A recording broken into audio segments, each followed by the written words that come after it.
Alors, venons-en aux années, je dirais, critiques et difficiles d'Alpine.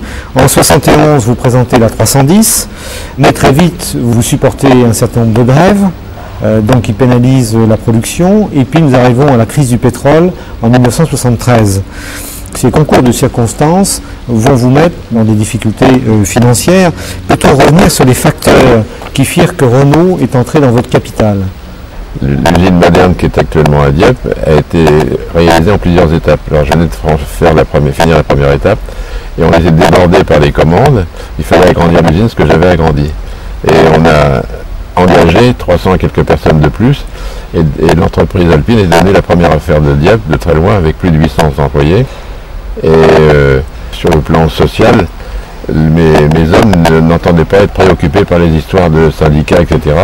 Non pas que j'ai fait quoi que ce soit pour empêcher que les syndicats soient présents, mais c'était les gars qui avaient autre chose à faire que de faire du syndicalisme.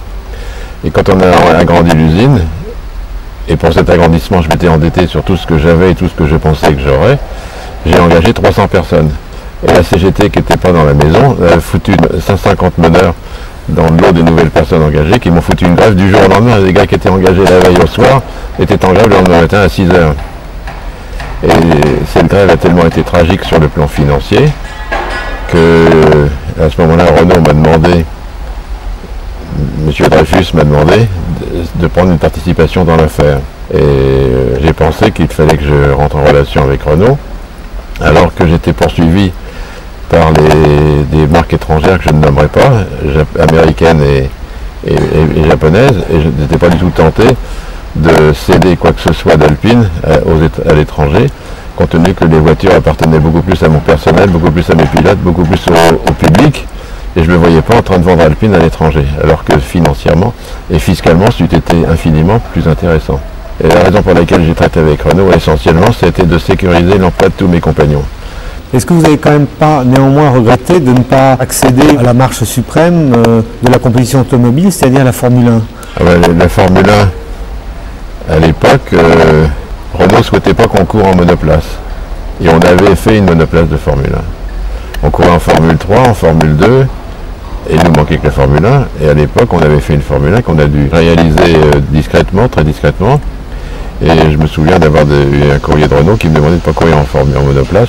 J'avais répondu qu'il nous fallait, pour réussir, même sur la route, il fallait qu'on sache vraiment tout ce qu'il fallait savoir sur l'automobile, y compris sur les monoplaces.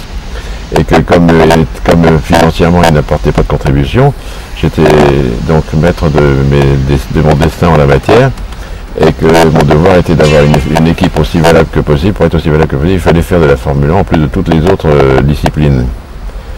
Et ils m'ont laissé tranquille, mais je ne voulais pas non plus en rajouter, ce qui fait que j'avais demandé à tous mes collaborateurs, à tous mes techniciens, de ne pas parler de la monoplace de Formule 1 qu'on avait préparée.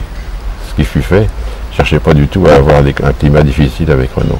Néanmoins, je pense que ce prototype a disparu et je crois que Renault voulait que ce prototype n'existe plus. Oui, ils ont voulu qu'il disparaisse, malheureusement. Alors, les Alpines sont devenues des voitures mythiques, mais selon vous, quelle fut la meilleure berlinette? La 1400 de 1969, la 1600S de 71 ou la Groupe 4 de 1973? Elles ont toutes eu leur panache à l'époque où elles couraient, et il est évident que la 1300S marchait très bien, le modèle dérivé 1400 était également très bien, tout ça a été couronné par des succès, puis est arrivé la 1600, puis la 1800, etc.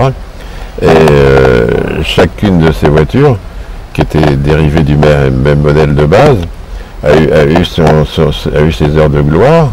On a été les premiers à mettre un turbo sur nos voitures, sur les moteurs Renault, et on était arrivé à courir avec 225 chevaux, voire 250 quand on le libérait complètement, et la voiture était capable d'aller toujours en avant, toujours plus vite.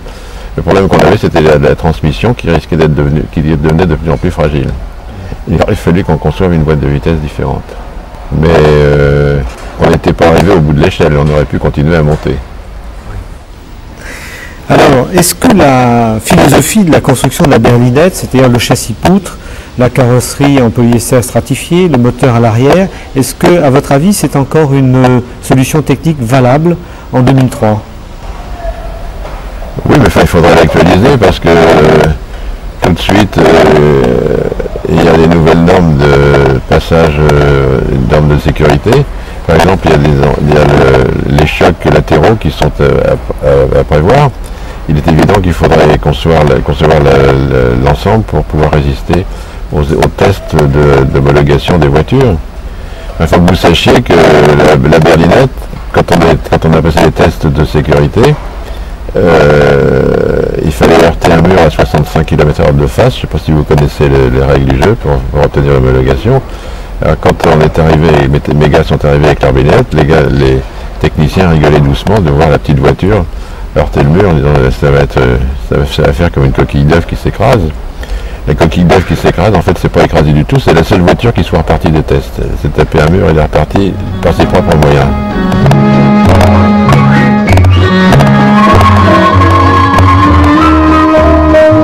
Quand une berlinette était en test au Brésil, jamais une voiture n'a cassé, au même titre qu'elle ne cassait pas dans les compétitions comme dans lesquelles on les faisait courir. Donc on a démontré qu'on pouvait faire très léger et très solide. Alors vous auriez à construire une berlinette en 2003, est-ce que vous la changeriez esthétiquement? Le moins possible. Regardez l'expérience que fait BMW avec l'ancienne Austin, la Mini. Ils vendent la Mini avec un ensemble créé par BMW autour de la Mini. Et ce que les gens achètent, c'est l'image de la Mini. Et c'est un succès commercial. Alors si je devais refaire une voiture, je m'inspirerais certainement des grandes lignes de la berlinette et je souhaiterais qu'elle ait autant de succès que la berlinette en a eu et en a toujours. Alors, vous êtes connu, Jean Adélé, comme étant profondément humaniste. Votre équipe, vos hommes, vous l'avez toujours dit, étaient le cœur d'Alpine. Et on a l'impression que vous étiez un patron totalement humain. Certainement, j'ai la plus grande considération pour tous les garçons qui étaient avec moi. Et puisque vous m'avez incité à parler d'argent, je n'ai pas couru après l'argent. Mais j'étais entouré de garçons avec moi, aussi passionnés que moi, que ce soit les mécaniciens, que ce soit les techniciens, que ce soit les pilotes. J'ai jamais eu à discuter un contrat avec un de mes hommes. Et leur contrat, c'était leur passion. Et ils venaient chez nous parce que c'était le meilleur endroit pour que leur passion s'épanouisse. Que ce soit le modeste mécanicien, que ce soit le bon technicien, que ce soit le bon pilote, ou tout jeune pilote. Ils sont tous venus non pas pour l'argent, mais ils sont venus parce qu'ils étaient animés par la même passion que la mienne. Alors j'ai eu la chance. Tout ça, on ne fait rien dans la vie, on ne fait qu'à travers une équipe. Alors j'ai eu la chance d'avoir une équipe aussi passionnée que je l'étais, qui a su sacrifier, pas sacrifier, consacrer, parce que c'était pas du tout le sacrifice, ils étaient passionnés par leurs activités.